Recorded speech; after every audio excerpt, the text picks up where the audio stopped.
mga kabebe and welcome to my channel. It's Neil Life in Japan. At kung hindi pa kayo nakafollow sa TikTok, Facebook, YouTube, and Instagram ko, please pakisearch po ang Neil Life in Japan.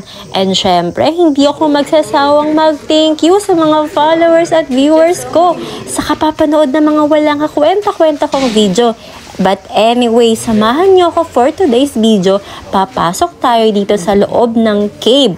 Ano ba naman talaga? Kasi lahat naman talaga ng first time dito ko talaga na-experience sa Japan. Biruin nyo, ang pumasok sa loob ng mga cave na to, first time ko din pong na-experience dito sa Japan. At makikita nga po natin tong Sekigahara Cave na to dito po sa Gifu. So kung magsasasakyan po kayo, don't worry kasi free parking sila. And kung makitring naman po kayo, hanapin nyo lang yung Sekigahara. And then after, mag-taxi kayo. So, ang per head po ay 700 yen lang mga kabebe. And ito na nga mga kabebe, sobra akong natuwa kasi sa loob ng cave, ang lamig-lamig. Sa labas, sobrang init mga be.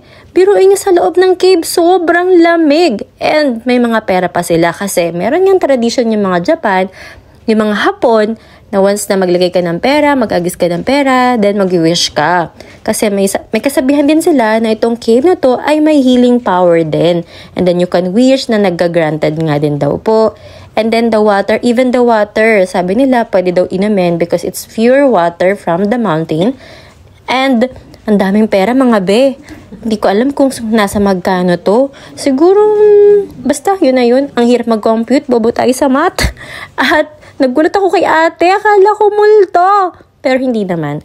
At ayun na nga po, may mga nabubuhay na isda rin po sa loob nito na ang pangalan po ay Nijimasu.